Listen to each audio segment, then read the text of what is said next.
बालेश्वर महादेव झूलेलाल मंदिर में बावड़ी की छत गिरने से अब तक लगभग 35 लोगों की मौत हो गई और एक लापता भी।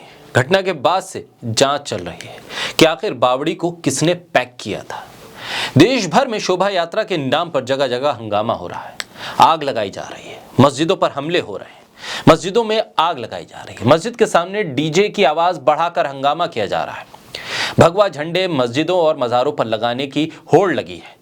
लेकिन ये हंगामा करने वाले बालेश्वर महादेव झूलेलाल मंदिर में हुए हादसे पर चुप हैं। आखिर क्यों इस हादसे पर चुप्पी है? कोई बोल क्यों नहीं रहा? बोलता हिंदुस्तान पर मैं हूं आपके साथ मिर्जा शाकिर अली बेग। बावड़ी की स्लेब गिरने से हादसे के बाद पटेल और स्नेहनगर के रहने वाले लोगों का गुस्सा 7वें आसमान पर। नाराजगी के चलते कई राज उन्होंने फाश कर दिए। 40 साल पहले बालेश्वर महादेव झूलेलाल मंदिर महज 10 बाई 10 वर्ग फीट पर बना हुआ था। ट्रस्ट बनाकर धीरे धीरे कब्जा करने का सिलसिला शुरू हुआ। मंदिर के आगे छोटे छोटे 3 मंदिर बना दिए गए।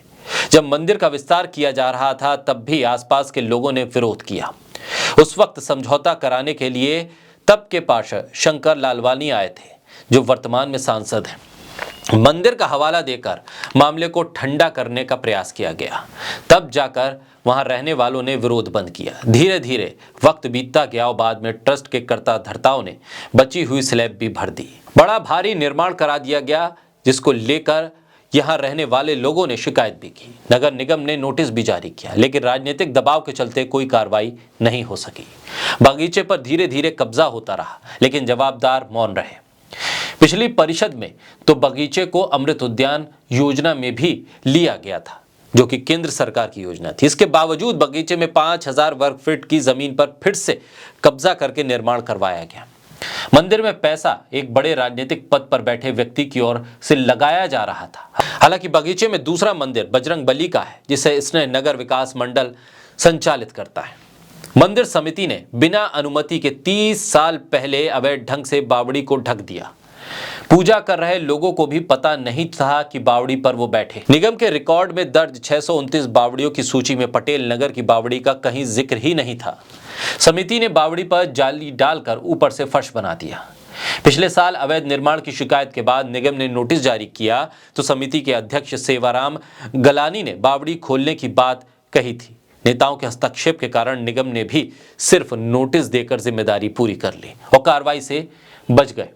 23 अप्रैल 2022 को आसपास रहने वाले लोगों की शिकायत पर समिति के अध्यक्ष को अवैध निर्माण का नोटिस दिया गया। बावड़ी और पार्क की जमीन पर मंदिर ट्रस्ट के जरिए किए गए अतिक्रमण के खिलाफ वहां आसपास रह रहे लोगों ने शिकायत की। इंदौर नगर निगम ने ट्रस्ट से सवाल जवाब किया।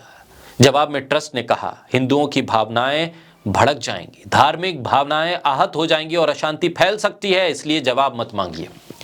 25 अप्रैल को गलानी ने जवाब दिया, कोई अवैध निर्माण नहीं है, धार्मिक भावनाएं ना भड़काएं। लगभग 9 महीने के बाद इंदौर नगर निगम ने उसके जवाब पर प्रतिक्रिया देते हुए कहा, यह अतिक्रमण है, आपका जवाब आधारहीन है और अस्वीकार्य है। निगम ने कहा 7 दिनों के अंदर हटाएं, वरना नगर निगम इसे हटा देगा। नगर निगम ने 3 महीने बाद भी अतिक्रमण नहीं हटाया और अब यह हादसा सामने आया। ऐसे में सवाल यही है कि शोभा यात्रा के नाम पर मस्जिदों और मज़ारों के सामने हंगामा करने वाले आखिर इस सवाल पर चुप क्यों हैं?